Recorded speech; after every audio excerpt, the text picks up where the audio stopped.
Hola chavos, buenas tardes, días, noches y madrugadas. Vamos a hablar una clase cortita de fracturas de tercio proximal de húmero, sobre todo de cabeza y cuello humeral, ¿sale? Entonces, como definición, las fracturas de tercio proximal de húmero son las fracturas que afectan ya sea la cabeza del húmero, el cuello anatómico o quirúrgico del húmero, o también las tuberosidades mayor o menor del húmero, ¿sí? Como lo ven en la imagen, eh, casi siempre se dan por mecanismos de caída y de rotación en alguna parte este, de la caída al momento de apoyar. La AO, la Asociación de Ortopedistas a nivel internacional, las divide en tipo A, B y C, dependiendo el trazo de la fractura y la dificultad que va a presentar esta. Obviamente, entre más avanzado o sea la fractura, más complicado va a ser, ¿sí? Pero la que podemos entender con mayor facilidad es la clasificación de NIR, que estuvo mucho antes de la clasificación de la AO, y es la que quiero que entendamos. La clasificación de NIR se basa en el desplazamiento y la angulación de los fragmentos del tercio proximal del húmero, que son la cabeza, como el primero, el segundo fragmento es el eje, el tercer y cuarto fragmento son la tuberosidad mayor y la tuberosidad menor. Entonces, teniendo en cuenta que tenemos 4 fragmentos, en esto se va a basar la clasificación de NIR. En esta misma nos aclara que una fractura desplazada es aquella que tiene un desplazamiento mayor de 1 centímetro y una angulación de 45 grados o más. Y una fractura no desplazada es aquella que tiene una angulación menor de 45 grados y son fracturas de solamente un fragmento. Y también, como punto importante, es que estas fracturas pueden o no estar asociadas a luxaciones de la articulación del hombro. Como algunas generalidades, las fracturas de un fragmento se pueden impactar o no estar desplazadas. O sea, el impacto es que se cizayan sobre ellos mismos, ¿sí? Las fracturas de dos fragmentos pueden ser desplazadas de la tuberosidad o una fractura desplazada o angulada del cuello quirúrgico, ¿sí? Entonces, aquí tenemos la fractura de dos fragmentos que suelen tener una tuberosidad ya sea la mayor o la menor desplazada, o que tengan una fractura desplazada o angulada del cuello quirúrgico. Las fracturas de tres fragmentos son aquellas que tenemos una fractura de la cabeza o un desplazamiento o angulación del eje, más la afectación de ambas tuberosidades. Y las fracturas de cuatro fragmentos son aquellas que tienen separada la cabeza, el eje y las dos tuberosidades. Y también las fracturas del troquítero o tuberosidad mayor con mayor de un centímetro de desplazamiento se van a asociar también a rotación. ¿Por qué? Recuerden que al troquíter llegan tres músculos del manguito rotador, el supraespinoso, infraespinoso y el redondo menor, ¿sí? Entonces, según la clasificación de NIR, vamos a ver las fracturas tipo 1, que suelen ser las más comunes hasta en el 85% de los casos.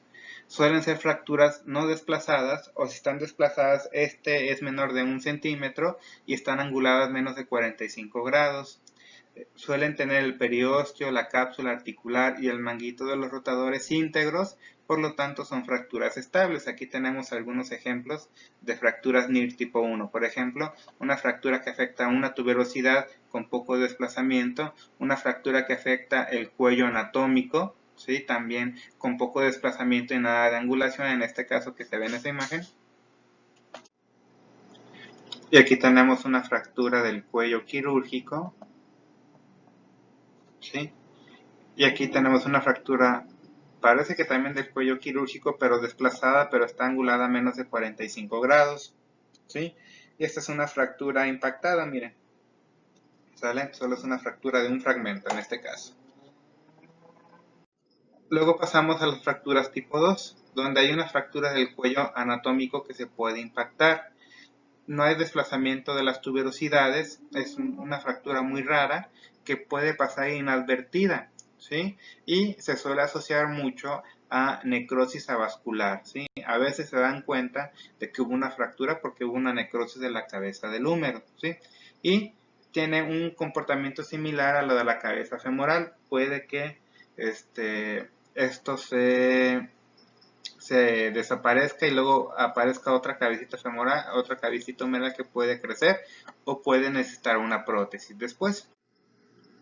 Las fracturas tipo 3 son fracturas distales a las tuberosidades. Suelen tener un desplazamiento mayor de 1 centímetro o fracturas anguladas más de 45 grados.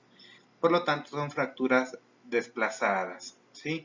Pero como son fracturas distales a las tuberosidades, el manguito rotador suele estar intacto, ¿sí?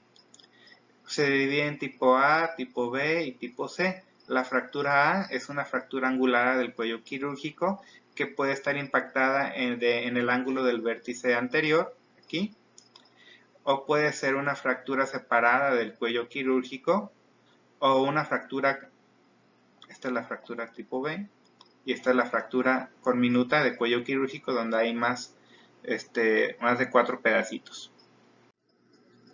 Luego tenemos la fractura NIR tipo 4, que son fracturas de troquíter, ¿sí? El troquíter o tuberosidad mayor. Son fracturas frecuentes que pueden estar fracturada toda la tuberosidad o solamente una parte, pero suelen tener un desplazamiento mayor de 1 centímetro.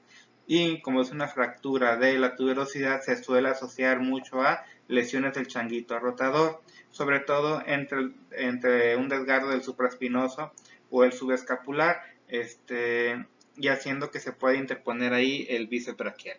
Suelen ser de 2 fragmentos, como en este caso de acá, de 3 fragmentos o de 4 o más fragmentos con necrosis avascular subsecuente. ¿Sale? Las fracturas NIR tipo 5 son fracturas más raras, ¿sí? Y afectan a la tuberosidad menor o troquín. Por lo tanto, suelen ser fracturas desplazadas con un desplazamiento mayor de 1 centímetro. Suelen ser de 2 fragmentos y se pueden asociar a una luxación posterior que puede pasar desapercibida, o también pueden ser de 3 fragmentos, como aquí, o de 4 o más fragmentos. Las fracturas NIR tipo 6 suelen ser fracturas luxaciones con abundante lesión de partes blandas, con una consecuente evolución con fibrosis y calcificaciones periarticulares. Como se darán cuenta, pues son fracturas que van a dejar muchas secuelas. Donde la principal característica es esta, es una fractura casi de cualquier combinación de las que vimos hasta ahorita, pero asociada a una luxación de la articulación glenohumeral. Entonces suele haber mucho daño a tejidos blandos. Por ejemplo, aquí tenemos una fractura de dos fragmentos, pero está claramente desplazada. Sí, es una fractura proximal del cuello quirúrgico del húmero. Y pues va a requerir cirugía y probable colocación de prótesis porque hay mucho riesgo de lesión de un riesgo de necrosis avascular de la cabeza del húmero.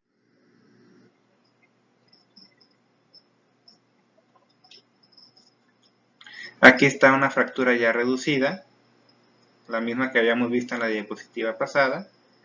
Hicieron su mejor esfuerzo tratando de evitar una cirugía. ¿Sí?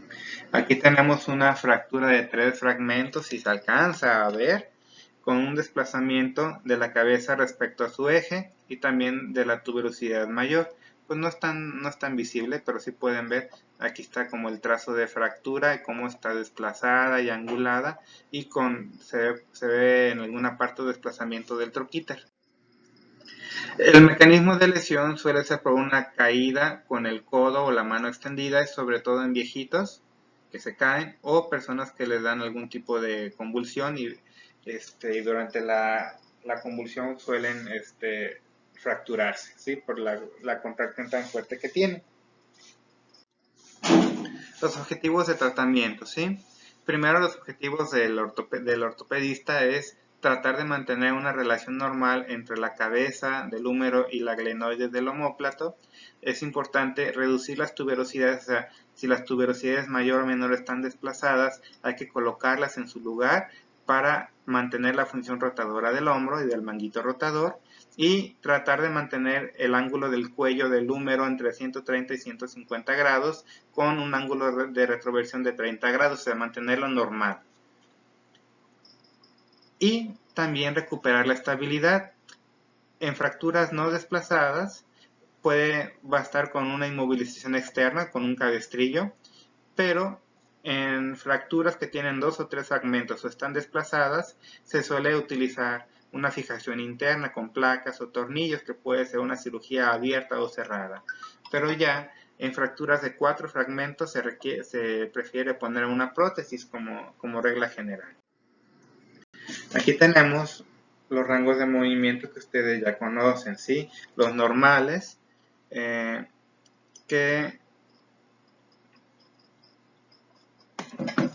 que ustedes ya conocen, que pueden ser abducción y flexión de 180 grados, aducción de 45 grados, rotación interna y externa con el codo abducido 90 grados, de 80 y 90 grados, y con el codo pegado al cuerpo de 100 y 70 grados respectivamente.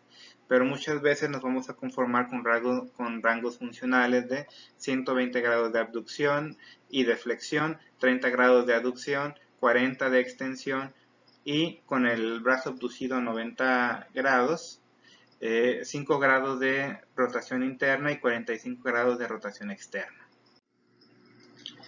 Ahora, los objetivos de rehabilitación es tratar de tener una fuerza muscular al menos de 4 de 5 en la escala de Daniels, para que le permita hacer actividades funcionales, pero ya no va a poder realizar seguramente actividades deportivas o laborales muy fuertes.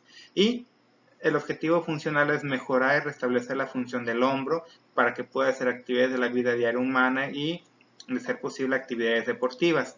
El tiempo previsto de consolidación de una fractura puede variar de 6 a 8 semanas, aunque esto puede ser muy variable, ¿sí? Y el tiempo de rehabilitación puede ir tan pronto como de 3 meses o durar hasta un año o más. Es muy importante fortalecer toda la musculatura del hombro, tanto los flexores, que ustedes lo conocen, la porción anterior del deltoides, el coracobraquial, el pectoral mayor y el bíceps en su porción larga, los músculos abductores del hombro, donde tenemos la porción media del deltoides y el supraespinoso, los músculos aductores, tenemos pectoral mayor, dorsal ancho y redondo mayor, los rotadores externos del hombro, donde tenemos el infraespinoso, el redondo menor y la porción posterior del deltoides, y los rotadores internos del hombro, donde tenemos el redondo mayor, dorsal ancho, el pectoral mayor y el subescapular, y extensores del hombro, donde tenemos el dorsal ancho y la porción posterior del deltoides. El tratamiento de fracturas del hombro puede ser por medio de cabestrillo, que ustedes ya saben que nos da una consolidación secundaria por ser un sistema de distribución de cargas, y se utiliza en fracturas no complicadas. Me refiero a fracturas no desplazadas o fracturas impactadas, o que tengan un mínimo desplazamiento de menos de 1 centímetro. Se utiliza una inmovilización que puede ser de 2 a 3 semanas, y 85% de las fracturas del húmero proximal, como ya les había comentado, tienen un mínimo desplazamiento, por lo que es el método de tratamiento más común. Aquí vemos varios tipos de cabestrillo, ¿sí? O inclusive de férulas que se pueden poner, ¿sale? Otro tipo de férulas, es importante mantener el hombro en rotación interna. Ahora, cuando se utiliza una cirugía, sobre todo una reducción abierta y fijación interna con placas, clavos, tornillos, ¿sí? Normalmente este es un sistema de protección de cargas cuando se utilizan placas y tornillos, o de distribución de cargas cuando se utilizan agujas o bandas de fijación. Su forma de consolidación aquí, con placa y tornillo, es una consolidación primaria cuando no forma callo óseo, y una consolidación secundaria cuando hay una fijación rígida y sí va a formar callo, por ejemplo con agujas o bandas de fijación. Se utiliza aquí cuando tenemos fractura de 2 o 3 fragmentos, y en aquellas que sea de 1 o 2 fragmentos o 3, pero que tengan o que precisen una reparación del manguito rotador por una lesión del manguito rotador. Miren, aquí estamos viendo fracturas de húmero que precisaron de colocación de placa con clavos, ¿sí? Con tornillos más bien dicho, que este sistema de protección de cargas es una fijación rígida, por lo tanto va a necesitar o va a hacer una consolidación primaria sin formación de callo óseo. Y aquí tenemos, ¿sí?, otra fijación con tornillos sin utilizar placa, pero sí utilizar un alambre, no son bandas de tensión, esto es un alambre, y también nos va a dar una consolidación primaria sin formación de callo óseo.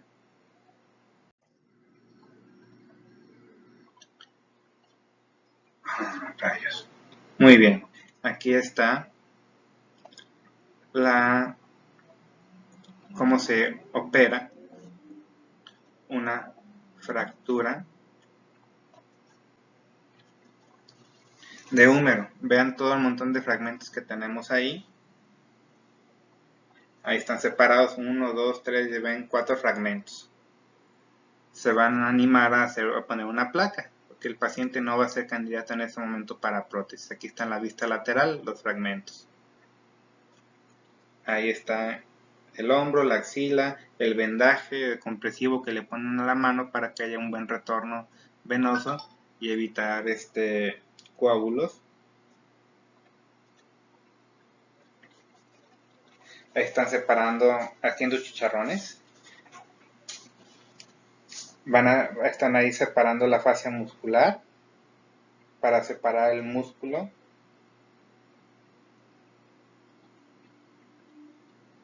Y exponer el hueso.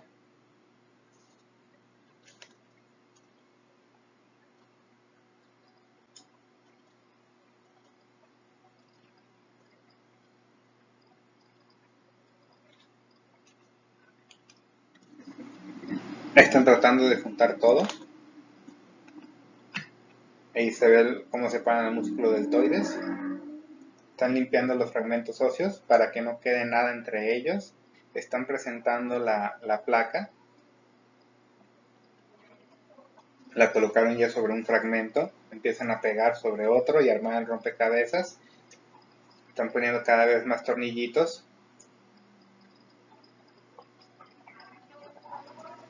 Toman un primer control radiológico para ver que todo vaya quedando bien y poder seguir avanzando.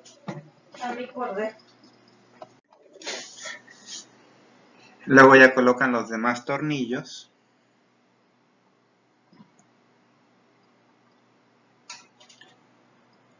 Por eso a veces le dicen carpinteros, por los materiales que utilizan los traumas, ¿sí?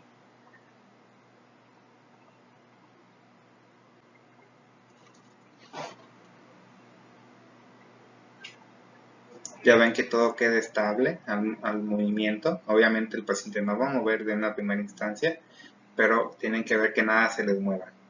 Hacen una buena limpieza y ya empiezan a pegar blanquito con blanquito, rojito con rojito, amarillo con amarillo, a suturar, y ya se cansaron de suturar y van a pegar la piel a unir la piel con grapas. Y listo, siguiente.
Ahora, puede ser también una reducción cerrada con una fijación percutánea, o sea que no abren, nada más la meten a través de la piel.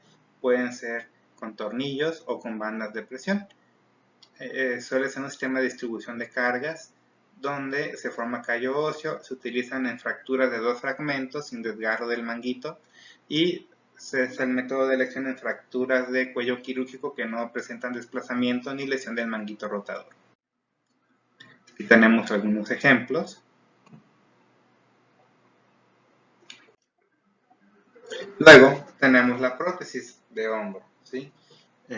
Donde es un sistema de distribución de cargas, forma callo óseo, se indica, como ya les había comentado, en fracturas con riesgo de necrosis avascular de la cabeza del húmero, ya sea que tenga fractura de 4 fragmentos o fractura de 3 fragmentos y el paciente tenga osteoporosis, o que tengamos un desgarro de la cabeza del húmero de más del 40%. En este caso de la prótesis de hombro, la rehabilitación se tiene que iniciar tras la curación de partes blandas, que puede ser en 7 a 10 días, más tardar 14. Aunque hay algunos programas de rehabilitación acelerada que se inicia algo de terapia desde el segundo o tercer día después de la cirugía. ¿Cuándo se contraindica la prótesis? Cuando tengamos infección de tejidos blandos, una osteomielitis crónica, cuando no tengamos buena fuerza del manguito rotador porque se le va a luxar, y en personas jóvenes porque se van a acabar esa prótesis muy pronto. Y es un show y es muy difícil hacer un recambio protésico. Entonces ahí tenemos una fractura de 4 fragmentos del húmero. ¿Y qué decidieron hacer? Pues poner una pequeña prótesis. Ahora, reducción cerrada e inmovilización casi no se utiliza, ¿sí? ¿Por qué? Porque da mucha fibrosis y cosas. Y pues te disminuye mucho la calidad de vida del paciente. Fijador externo tampoco casi no se utiliza, se utiliza en fracturas con riesgo de infección, ¿sí? Es un sistema de distribución de cargas, ya conocen que forma callo óseo y se indica en fracturas abiertas o conminutas o fracturas abiertas y 2 o 3 fragmentos, son fracturas raras. Aquí tenemos pues cómo se coloca el aparato el fijador externo, ¿sí? Aparte de que es muy incómodo tenerlo puesto. Ahora, consideraciones especiales de la fractura. La edad en ancianos nos puede dar mucha rigidez articular por la inmovilización, sobre todo en inmovilizaciones de 3-4 semanas puede que tu paciente se haga un hombro congelado y ya nunca lo vuelva a mover bien su hombro, ¿sí? Aunque la fractura pegue bien. Cuando hay una afectación de la articulación, que tengamos desgarro de más del 50% de la cabeza del húmero, yo le puse ahí femoral, pero es del húmero, se prefiere una prótesis de hombro, ¿sí? Porque si se afecta la cavidad glenoidea nos va a dar una degeneración prematura. Entonces, es muy importante ahí una prótesis bipolar. Ahora, cuando tenemos una necrosis vascular, suelen ser en fracturas de que tengamos 4 fragmentos o una fractura del cuello anatómico, y cuando tenemos una consolidación defectuosa o falta de unión, puede ser por una inmovilización inadecuada y suele ser bien tolerada. Ahora, ¿qué lesiones asocian las fracturas del tercio proximal del húmero? Pues como ya se imaginan, el desgarro del manguito rotador, sobre todo cuando veamos desplazamiento de cualquiera de las tuberosidades, y también suelen asociarse a lesiones neurovasculares, sobre todo cuando tenemos luxación anterior o posterior del hombro con daños del nervio axilar o del cordón posterior del plexo braquial, donde tendremos parestesis en la zona del nervio axilar, o se tiene que hacer un estudio de electromiografía para un correcto diagnóstico. Ahora, ¿cuándo se puede lesionar la arteria axilar comprometiendo la circulación del miembro superior? Cuando tenemos fracturas de más de 4 fragmentos. Y si tenemos una luxación posterior, suele ser en fracturas de tuberosidades aisladas que pueden pasar inadvertidas.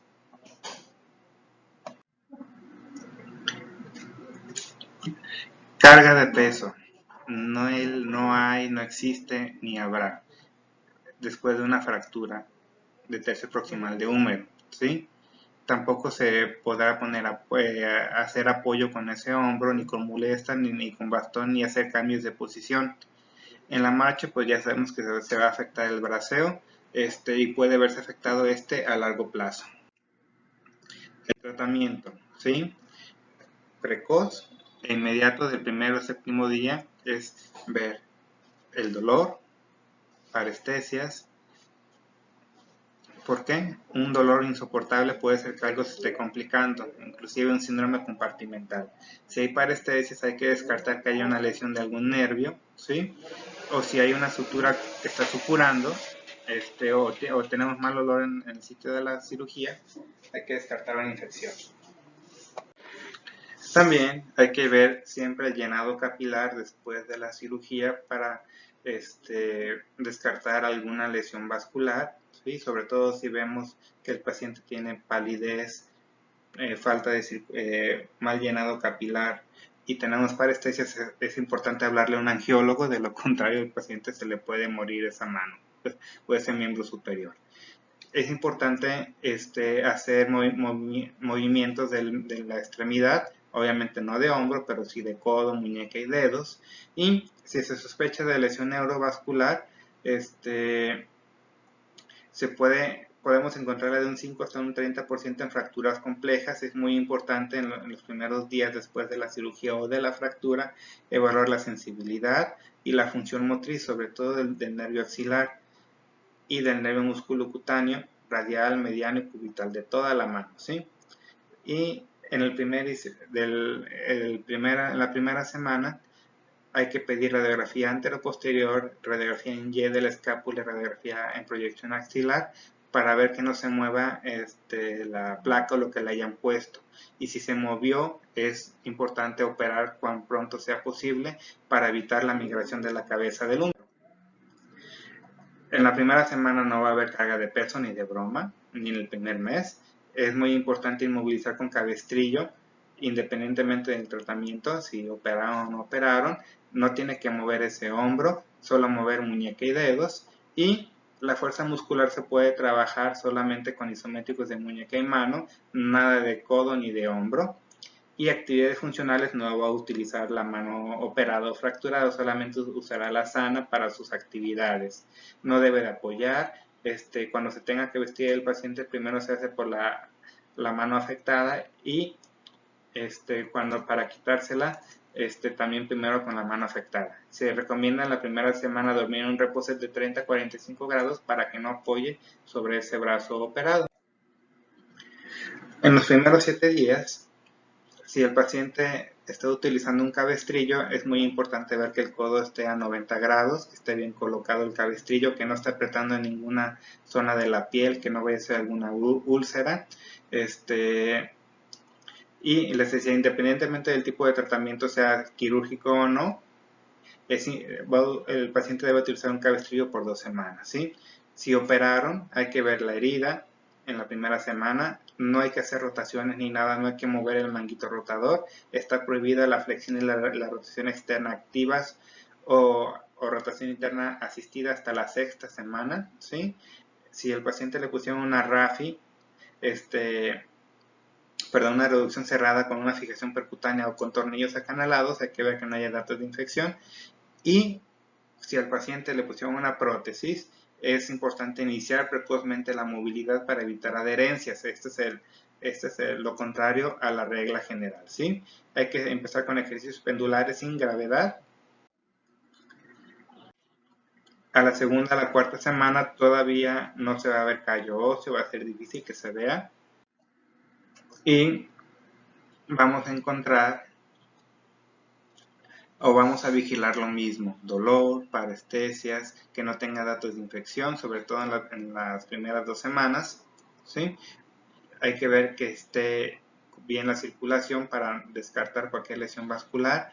Hay que seguir trabajando la amplitud de los movimientos, pero no del hombro, sino de codo, muñeca y dedos.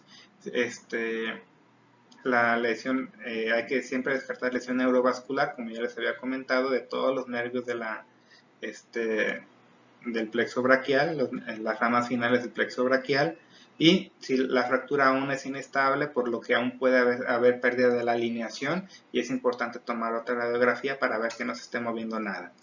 De la segunda a la 4ª semana puede que ya tengamos datos de distrofia simpático refleja, con cambios tróficos, alteraciones vasomotoras, dolor y sensibilidad desproporcionada al estímulo. Entonces es muy importante, ya vimos una clase de distrofia simpático refleja, reconocerla pronto y empezarla a tratar lo más pronto posible, ¿sí? Les comentaba, todavía no va a haber carga de peso. Si el paciente ya pasó de el cabestrillo, se va a retirar casi siempre al final de la tercera semana, a menos que haya todavía una pérdida o no haya pegado bien esa fractura, no esté pegando adecuadamente, se va a seguir utilizando, ¿sí? Si el paciente fue tratado fue una fractura no complicada, una fractura no desplazada y solamente se trató con cabestrillo, al final de la tercera semana podemos ya empezar con movimientos de flexión, extensión, abducción y aducción, pero evitar las rotaciones porque esto le pone mucho estrés en el foco de la fractura. En la fuerza muscular, sobre todo en la tercera o cuarta semana, ya podemos iniciar con isométricos de hombro si solamente fue tratado con cabestrillo, y hay que continuar el fortalecimiento de muñeca y dedos. En las actividades funcionales solamente seguimos utilizando la mano sana y seguimos durmiendo en un reposo ya a 30 a 45 grados de angulación. Si el paciente estaba utilizando cabestrillo, ya hay que irlo quitando, sobre todo si fue un tratamiento conservador, y a iniciar los ejercicios activos. Si fue una reducción abierta con fijación interna o fijación percutánea, ya a la segunda semana se tiene que quitar la sutura y se sigue evitando que haya estrés en el manguito rotador si fue reparado, y se sigue prohibiendo hacer flexión y rotación externa activa o rotación interna asistida hasta la sexta semana, ¿sí? En la cirugía de prótesis se quitan las suturas y ya tiene que estar haciendo ejercicios activos asistidos. Como se darán cuenta, con la prótesis la rehabilitación es mucho más prematura y rápida. Ahora, de la cuarta a sexta semana ya se tiene que ver algo de callo óseo, es muy importante esto en la radiografía. Entonces, seguimos viendo que no haya datos de complicaciones, del dolor que no haya sido desproporcionado, que no haya parestesias, que no haya datos de infección. A la cuarta semana ya, sea cual sea el tratamiento, ya tiene que estar pegando el foco de fractura, y si fue un tratamiento conservador ya es importante quitar el cabestrillo de una vez. Y también si fue tratamiento quirúrgico, si todo va bien. Hay que evaluar la presencia de que exista capsulitis adhesiva y, si es así, empezar a mover. Siempre hay que explorar datos de lesión neurovascular, aunque ya haya pasado algún tiempo de la cirugía o de la fractura. Si por alguna razón la fractura aún es inestable o aún no ha pegado, hay que ver que no se hayan despegado las placas o que esté desalineada el foco de la fractura. Para eso es importante pues las radiografías. Y también les comentaba, hay que estar siempre evaluando la distrofia simpático refleja. Todavía el paciente no va a cargar nada de peso, ¿sí? Si el paciente fue tratado de manera conservadora para una fractura no desplazada, a la cuarta a sexta semana ya se pueden iniciar rotaciones, ¿sale? La fuerza muscular, independientemente del tratamiento, hay que hacer isométricos de hombro, y si solo fue tratamiento conservador hay que seguir continuando con el fortalecimiento de muñeca y de dedos, y ya hay que iniciar actividades funcionales con la mano fracturada, ¿sí? Si el paciente utilizaba cabestrillo por una lesión no complicada, ya puede regresar sus actividades normales excepto deportes de contacto. Si fue operado, hay que ver la herida, hay que seguir evitando la carga de peso, hay que enfocarnos en este tiempo de rehabilitación para recuperar el arco de movimiento, hacer ejercicios activos asistidos e isométricos de deltoides, y ya si fue una prótesis de hombro, empezar con ejercicios activos de fortalecimiento. A la sexta o octava semana, ¿sí? Si tenía agujas, se tienen que quitar ya. Hay que ver que el paciente ya tenga una movilidad completa, sin crépitos, y que no haya datos de distrofia simpático reflejo de capsulitis adhesiva. Es importante evaluar que no se forme un callo demasiado grande, porque si no puede pegar la tuberosidad mayor en el acromion y hacer un pinzamiento, ¿sí? Hay que iniciar la carga de peso a tolerancia hasta la sexta semana. Ya tiene que tener movilización completa, y ya podemos iniciar con fortalecimiento cargando hasta 1 kilogramo de peso, porque vamos a tener seguramente deltoides, bíceps y tríceps muy muy deteriorados y hay que tratar de que el paciente ya tenga una actividad funcional completa. Ahora, de la 8ª a 12ª semana, el paciente ya tiene que tener movilidad completa, ya debe de haber pegado bien esa fractura. Es importante seguir tomando radiografías para descartar que haya una necrosis avascular de la cabeza del húmero tardía. Carga de peso lo tiene que hacer a tolerancia. Podemos ya usar ejercicios de fortalecimiento con un peso hasta de 5 kilogramos. Ya tiene que ser independiente para sus ABDH. Podemos iniciar natación a tolerancia a las 12 semanas después de la fractura o de la cirugía, y puede el paciente iniciar deportes de contacto a los 6 meses.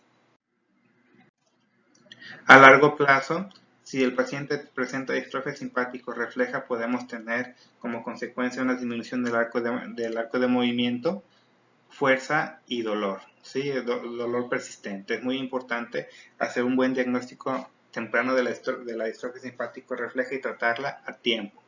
Puede el paciente que no recupere el total de su rotación, sobre todo la externa, el deltoides puede quedar débil, por lo tanto hay que seguir trabajando en casa fortaleciendo ese deltoides. Si el paciente, independientemente del tratamiento, desarrolló una necrosis vascular de la cabeza del húmero, pues ni modo, otra cirugía y poner prótesis. Si vemos que se formó un callo muy grande y el choque y la tuberosidad mayor, el troquíter pega con el acromion al hacer abducción o flexión, es muy importante operar de vuelta. Y si no está pegado, aunque, y esto no es tan raro que pase, sobre todo en fracturas desplazadas, es muy importante colocar otra fijación con injerto óseo para que pegue esa fractura al final de cuentas. Y con esto terminamos la clase del día de hoy. Estuvo cortita, chavos. Cuidado. Este es un resumen de lo que les había comentado ya. Y nos vemos.